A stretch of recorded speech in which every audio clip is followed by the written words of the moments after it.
की है। पंजाब की नीरू की शादी दिल्ली के राहुल से होती है। दिल्ली कितना बड़ा शहर है ना, लेकिन आप लोगों का घर तो बहुत छोटा है। हमारे पंजाब में तो ये बड़े बड़े घर होते हैं कि मजा ही आ जाता है। कोई बात नहीं नीरू, मैं भी तुम्हारे लिए बहुत बड़ा मकान बनाऊंगा बहुत जल्दी। नीरू के पिता जहां पंजाब के जाने माने व्यापारी थे, वहीं उसका पति राहुल दिल्ली में एक सिंपल नौकरी करता था। माँ, यहाँ तो घी मक्खन इतना महंगा है कि क्या बताऊं। मैं तो तरस ही जाती हूँ घी खाने के लिए। नीरू की माँ को ये सुनकर बहुत दुख होता है।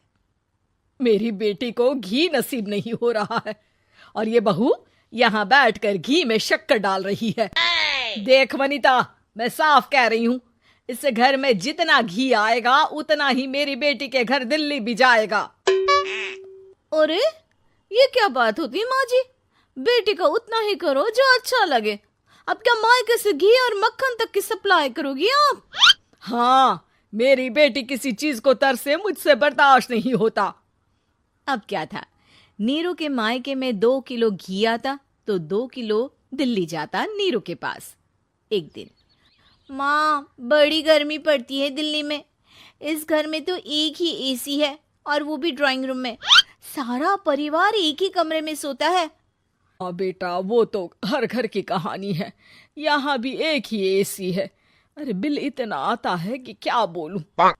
तभी वहां राकेश आ जाता है। माँ, थोड़ी देर में यहाँ कुछ प्लम्बर आएंगे मेरे कमरे में एसी लगाने। जरा ध्यान से लगवा देना ना माँ। ओए, ऐसे कैसे तेरे कमरे में एसी लगेगा? हाँ राकेश, एक बार बात तो कर लेता। अरे पापा, वो वनिता को गर्मी में नींद नहीं आती।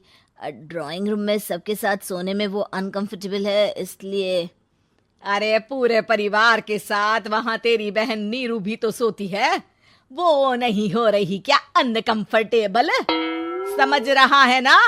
अगर एसी लगेगा तो एक दिल्ली में तेरी बहन के कमरे में भी लगेगा, तभी तू लगा सकेगा। राकेश वनिता को सारी बात बताता है। वनिता करती भी क्या, मन मार कर बैठ जाती है। माँ, ये लोग ठीक नहीं है, क्या करूं मैं? अरे बेटी, यहाँ आ जा, तू यहाँ आकर रह ले। अरे छोड़ दे ऐसे पति को। कैसे छोड़ दूं माँ? समाज क्या कहेगा, लोग क्या कहेंगे? वैसे भी मेरा एक बेटा है मयंक। अरे हटा बेटा, तेरी उम्र ही क्या है? इतनी परेशान रहेगी तो काम कैसे चलेगा? खैर, बात आई गई हो जाती है। माँ को लगता है कि नीरू ठीक है, तो वहीं नीरू के मन में एक ही लाइन चल रही होती है, यहाँ आजा। माँ ने तो बोल ही दिया है कि यहाँ आजा। बस मयंक थोड़ा सा बड़ा हो जाए, इन गरीबों को छोड़कर मैं वापस माँ के पास ही चली जाऊंगी। वो इसी सोच में बाजार में चल रही थी कि मैम, आपका दुपट्टा जमीन को छू रहा है। नीरू जैसे ही उस लड़के की तरफ देखती है, देखती ही रह जाती है। हाय रे, कितना सुंदर लड़का है ये।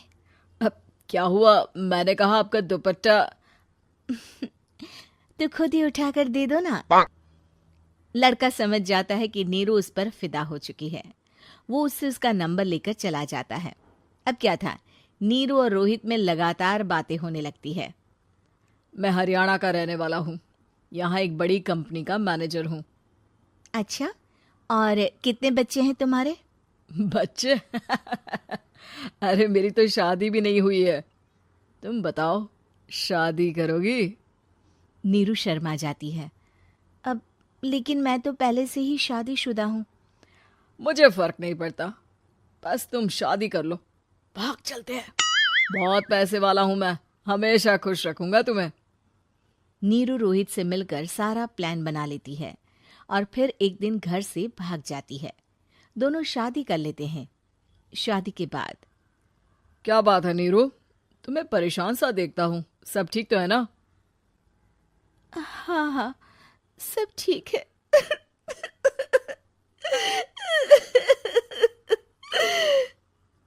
ये कहते कहते ही वो रोने लगती है।